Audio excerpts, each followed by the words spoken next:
Prince Caspian.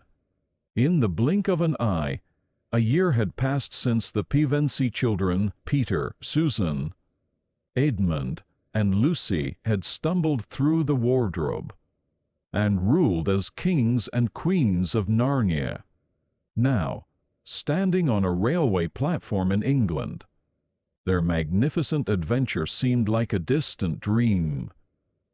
The warm summer air was thick with the scent of coal, smoke, and the rhythmic clatter of approaching trains, a far cry from the sweet, magical breezes of Narnia, as they waited for the train that would take them back to boarding school. A sudden, inexplicable tugging sensation overcame them.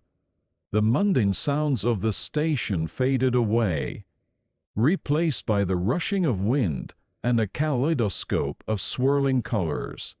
When the world settled again, they found themselves not on the gray platform, but on a sun-dappled beach, the sound of waves lapping gently at the shore. Confusion gave way to exhilaration as they realized they were back in Narnia.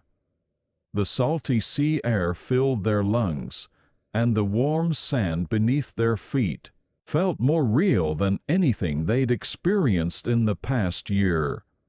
Yet, as they explored their surroundings, it became clear that this was not the Narnia they remembered. The landscape was wilder, more overgrown. Where once stood their castle of care, Paravel, now only crumbling ruins remained, nearly swallowed by the encroaching forests as they wandered through the remnants of their former home, touching weathered stones and finding fragments of treasures they'd left behind. A sobering realization dawned on them. Centuries had passed in Narnia, while only a year had gone by in their world. Their exploration led them to encounter a red dwarf named Trumpkin, who was being pursued by soldiers. After rescuing him, they learned of the dire situation in Narnia.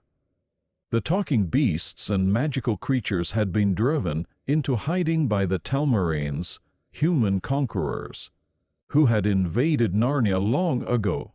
The rightful heir to the Narnian throne, Prince Caspian, had fled from his usurping uncle, King Miraz, and was now in hiding with the old Narnians. Trumpkin's tale painted a picture of a Narnia much changed from the golden age of their reign. The once vibrant land was now shrouded in fear and suspicion. The Telmarines, ignorant and afraid of Narnia's magical nature, had suppressed all knowledge of talking beasts and dryads, relegating them to mere folklore. Guided by Trumpkin, the Pevensies set out to find and aid Prince Caspian. Their journey through this altered Narnia was a stark contrast to their previous adventures. The forests were denser, the paths less clear, and an air of melancholy hung over the land. Even the trees, once their allies, stood silent and seemingly lifeless. As they traveled, each of the Pevensies grappled with their return to Narnia in different ways. Peter, once High King, struggled with the loss of his former status and the challenge of leading in a land he no longer recognized. Susan, practical as ever, found it difficult to reconcile her memories of Narnia with the harsh reality before them. Edmund, haunted by his past betrayal, was determined to prove his loyalty and worth. And Lucy, whose faith had always been the strongest, found herself tested as never before. Their journey was not easy. The land itself seemed to have turned against them, with rivers changing course and forests becoming mazes. It was Lucy who first caught a glimpse of Aslan, the great lion and true king of Narnia. But when the others couldn't see him and doubted her, she faced a crisis of faith. Should she follow Aslan's guidance? visible only to her, or stick with her siblings? This internal conflict came to a head when Lucy, awake in the night, saw Aslan beckoning her to follow. Torn between her faith in Aslan and her loyalty to her siblings, she made the difficult choice to wake the others and insist they follow her, though met with grumbling and doubt. Her unwavering belief eventually led them safely through a treacherous gorge that had blocked their path. Meanwhile, Prince Caspian's story unfolded through his own recollections. Raised by his uncle Miraz, Caspian had grown up on stories of old Narnia, tales of talking beasts, and valiant kings and queens from another world. His tutor, Dr. Cornelius, secretly half-dwarf, had nurtured this knowledge, teaching Caspian about his true heritage and the magic that once filled the land. On the night Miraz's wife bore a son, Caspian was forced to flee for his life, his uncle's pretense of guardianship giving way to naked ambition. His flight through the dark forests of Narnia was a journey of discovery as he encountered for the first time the magical creatures he had only heard about in stories, talking badgers, dwarfs, and centaurs. As Caspian rallied the old Narnians to his cause, he faced the monumental task of uniting diverse factions, each with their own grudges and skepticisms. The Telmarines had been their oppressors for generations, and now they were being asked to fight for a Telmarine prince. It was a fragile alliance, held together by hope and desperation. When the Pevensies finally reached Caspian's camp, it was a meeting of legend and reality. The old Narnians, who had clung to stories of the kings and queens of old, were initially disappointed to see 4 children. Yet, as Peter took charge with the authority of a high king, and all 4 demonstrated their knowledge and love of Narnia, the creature's hope was rekindled. The arrival of the Pevensies shifted the balance of power, but also brought new tensions. Peter and Caspian, both used to leadership, clashed over strategies and authority. Their disagreements came to a head over the issue of challenging Miraz to single combat. Peter, drawing on his experience and desperate to prove himself, insisted on issuing the challenge himself, a decision that would have far-reaching consequences. As preparations for battle commenced, the camp was a flurry of activity. Centaurs sharpened their swords, dwarfs crafted arrows, and talking animals scouted the surrounding areas. The air was thick with anticipation and fear. For many of the old Narnians, this would be their first taste of war, a far cry from the peaceful existence they had eked out in hiding. The night before the battle, Lucy had another encounter with Aslan. In a dreamlike sequence, she walked with the great lion through a forest that seemed to come alive around them.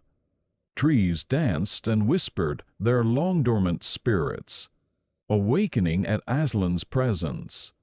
It was a poignant reminder of the Narnia that was and could be again, a land suffused with magic and wonder. The duel between Peter and Miraz was a tense affair, a clash not just of swords, but of worlds, the old Narnia against the new, justice against tyranny. The combat was brutal and evenly matched, each fighter representing the hopes and fears of their respective followers. When Miraz fell, it was not by Peter's hand, but through the treachery of his own men. A fitting end for a reign built on deceit. What followed was chaos. The Telmarine army, enraged by what they perceived as Narnian treachery, launched a full attack. The battle that ensued was desperate and bloody. Old Narnians fought with the ferocity of those with everything to lose, while the Telmarines had the advantage of numbers and military discipline. Just when all seemed lost, with the Narnians driven back to the ford of Beruna, Aslan appeared. With a mighty roar, he awoke the spirits of the trees. The forest itself came alive, roots, tripping cavalry and branches swatting soldiers aside. The river god, released from his chains, swept away the bridge and many of the Telmarine soldiers with it. In the aftermath of the battle, as the dust settled, and the wounded were tended to, Aslan set about putting things right, with Lucy's cordial healing the injured, and the trees fully awakened. Narnia began to feel more like the magical land of old, but there was still the matter of the defeated Telmarines to address. Aslan's solution was both merciful and transformative. He offered the Telmarines a choice to remain in Narnia and live in peace with the old Narnians, or to return to the world of their ancestors, our world, through a magical door. This revelation, that the Telmarines were originally from Earth, added another layer to the complex tapestry of Narnian history. As some Telmarines chose to go through the door, vanishing before the astounded eyes of the crowd, the Pevensies realized with a mix of sadness and understanding that their time in Narnia was once again coming to an end. Aslan explained that Peter and Susan had learned all they could from Narnia and would not be returning. It was a bittersweet moment, the closing of one chapter and the beginning of another. Prince Caspian. Before they left, Caspian was crowned as the new king of Narnia, bridging the gap between Telmarines and old Narnians. His coronation was a joyous affair, filled with music, dance, and the kind of magical revelry that had been absent from Narnia for far too long. It was a promising beginning for a new era, one that honored the past while looking toward a united future. As the Pevensies prepared to return to their own world, they took one last look at the Narnia they had helped to restore.